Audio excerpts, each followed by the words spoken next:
Welcome to Lynchburg, folks. Hi, Ron.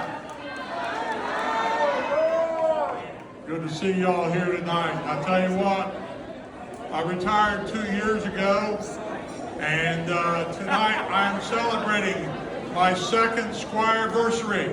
Right here, 2 years ago tonight. Does anybody talk about the old Wyooter hunts in the past? Y'all remember back when it was in November? Who remembers doing the Wyooter up here in November? It got cold, didn't it? Yeah. We did it in November. We skipped the whole year, and in the following April, we come back and we started doing it in April, and I really like it up here in April. Yeah. So anyhow, again, it's my pleasure to be here, folks. I was a tour guide here for 17 years, and it's by far the best job I ever had. Met so many wonderful people, and a big part of my life is right here in Lynchburg with y'all. It is my pleasure to be here with y'all. And now we're going to read the story about the story of the albino Wyooter. So here we go. Before I was 21, I had fished every stream from Cake Branch clear to Powell River. I had hunted possum on every ridge and in every holler from Teetham's Gully clear to Slocum's Knoll. And I'd seen everything from the head of Fearsome Valley all the way to the mouth of Queasy Holler, and from the top of Bald Ridge to the far side of Gobbler's Knob. I've been around some in my time. But of all the nights I've ever seen, I've never seen anything to compare with the night my hound dog, Old Trouble, tangled with the albino Wyooter up on Ghost Mountain. It was one of them awful nights when the wind whips down the chimney, the sleet beats through the roof, and the milk clabbers in the spring house.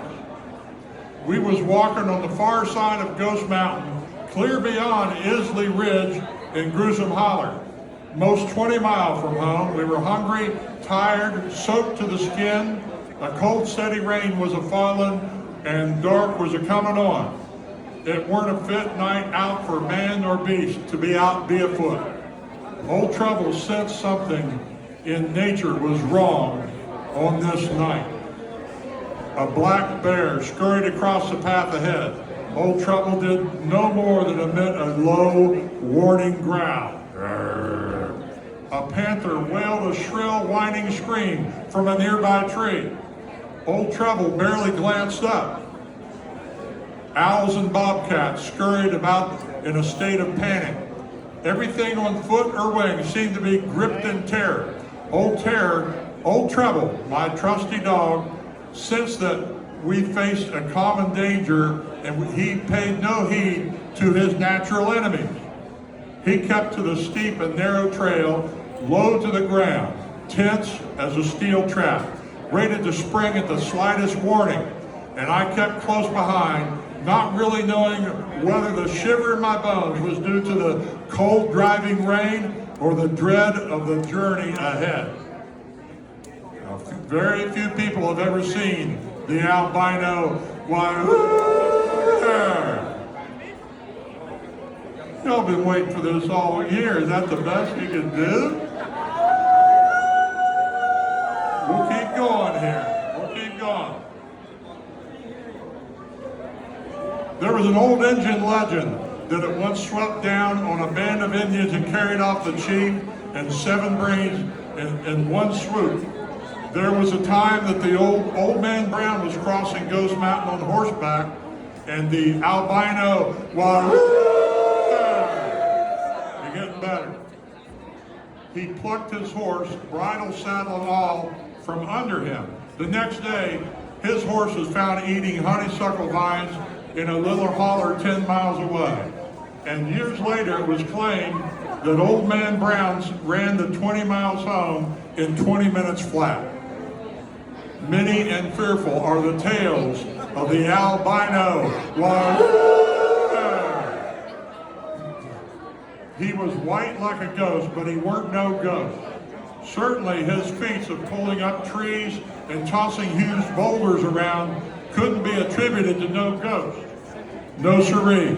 The albino Wyooter was without a doubt the most fearsome creature that was ever roamed these Tennessee hills.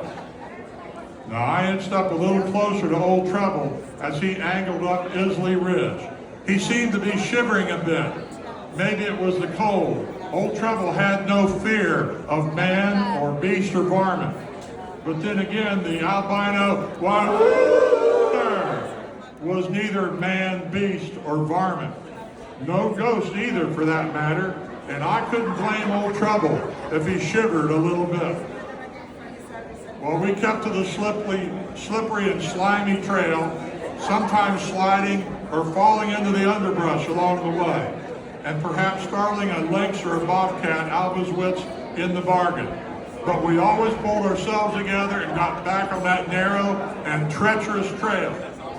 Ice, wind, and rain had slowed our journey till it was just about midnight as we started the awful climb up Ghost Mountain.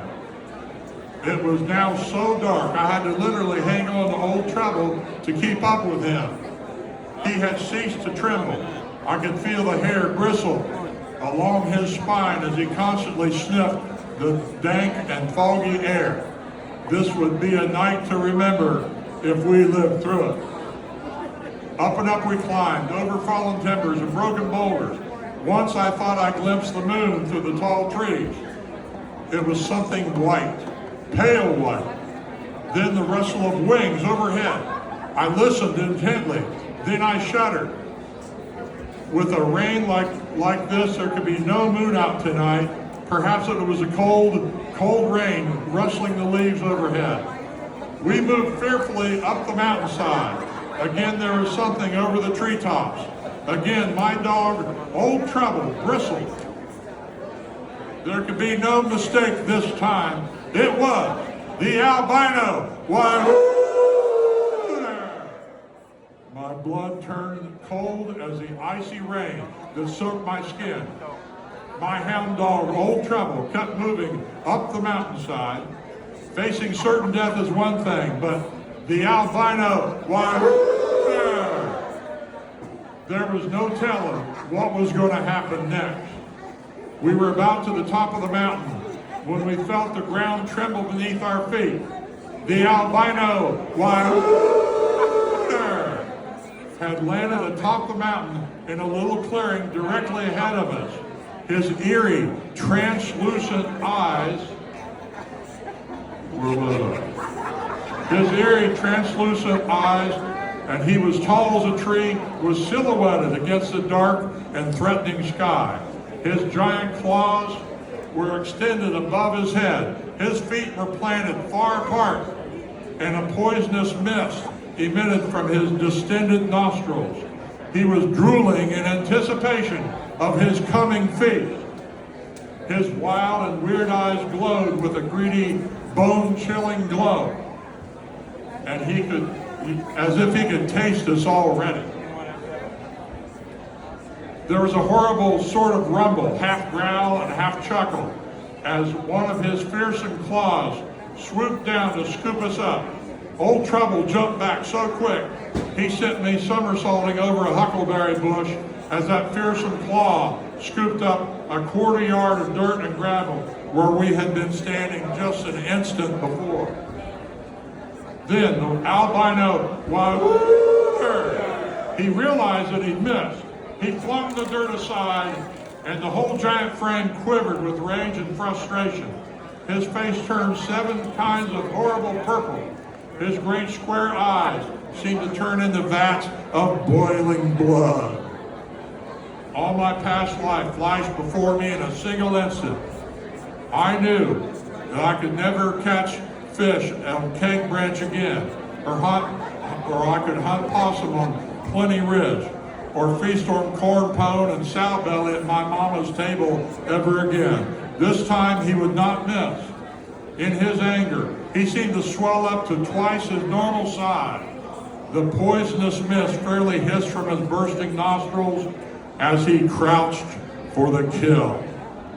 Suddenly, with a snarl like giant thunder, that horrible claw swooped down like a streak of lightning. This time, Old Trouble didn't leap back. He sprang forward with such a force that he lifted me off the ground as that fearsome claw grazed the seat of my pants and scooped up a full yard of dirt and 2 pine stumps where we had just been standing. Now I knew my time had come. One more swipe and I'd be talking to St. Peter face to face. I could feel them long, sharp teeth biting into my hide already.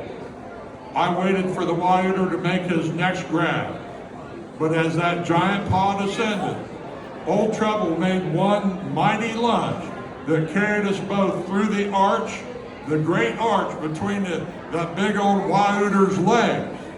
Suddenly, we were behind that old varmint. Old Trouble, my trusty dog, had bested the Wyooter. And since Wyooters, once they've landed, they can't turn around, we knew we were safe.